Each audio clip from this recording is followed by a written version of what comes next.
Hi, I'm Kristen Gatesman. Thanks for joining us for this edition of the show. Now, February's already passed, and of course, when you think of February, you think of Valentine's Day. And this class behind me at Ocean Bay Elementary School actually got to celebrate, but in a very different way than you might remember from when you were younger. They actually got into some literacy skills as well as a lesson on statistics. We're also going to meet a young man who has stitched together his love of engineering and making sure he takes care of the environment as well as those in needs, thread by thread. We'll explain all of that right now as we take you inside Horry County Schools. This is our pre-engineering class. I'm doing a bridge, trying to work on... That's a cool looking bridge. Trying to work on a bridge for looks instead of functionality. I'm big on green in the environment, so just being an engineer, I wanted to do something that involved it. So it's basically green engineering. I found chemistry interesting of all the sciences I took, and I'm really good in calculus, so. Voila. I figured that pair right up together. Probably conversations you would expect in a pre-engineering class and images of computer designs as students prepare to make these a reality, like any engineer.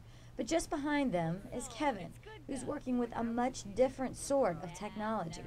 My whole ambition in life is to, like, one day open up a clothing line. So I figured I came in here initially wanting to be an architect. So I figured, what's a way of kind of mixing engineering and the whole clothing business together? So I figured I'd start doing clothing. So pretty much my whole approach here, I was doing recycled shoes. But Kevin has another goal. So the whole idea came from, there's this company in Africa, and they're called Rebel Soles. So they pretty much, they were the ones that started the whole shoe sole thing because when Ethiopia was at war with the Italians, they were really scarce for products. So they started using tire soles, and then people started figuring out that they're a lot more durable than your typical shoe sole. And Kevin believes his designs could help out people who need their shoes to last as long as possible. Yeah, this is like my prototype. I thought the easiest way to do it is I was gonna make a shoe that was just a slip-on, and I made this is all one piece. And the whole thing with this, I thought of materials to use. So my initial approach was I used burlap from a potato sack. But the only thing I learned with burlap is even though it is it's environmentally friendly, it's degradable, and the fact that it can be reused.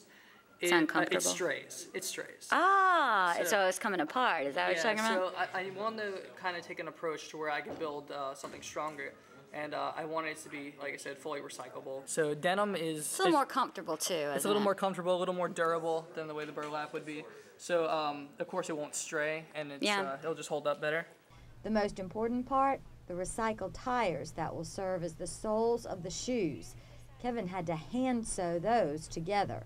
And that's why the whole shoe is offset.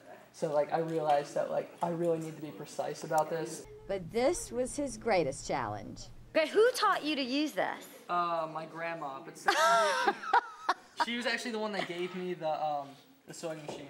That's the best thing ever is when you come with a dad who's a mechanic and you pretty much say, "Hey Dad, I made you really proud." And he's like, "How?" I'm like, "I brought home a sewing machine."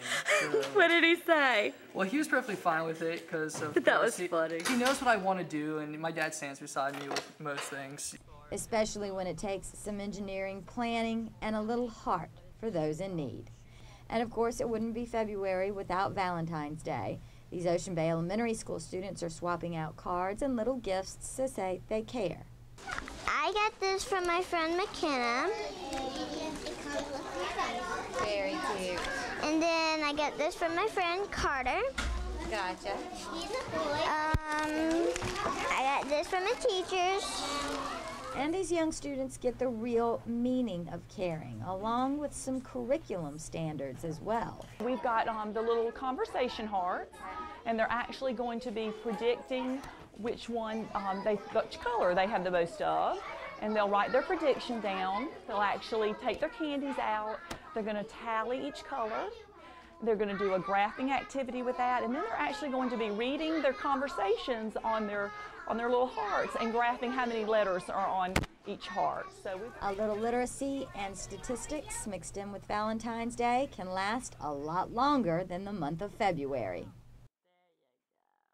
Thanks for joining us for this edition of the show, and make sure you catch our new show. It's called Boardroom Briefs. It's where we speak with each of our board members who represent each of our districts about things they've discussed during the board meetings and some decisions that they've made that could affect your child's school.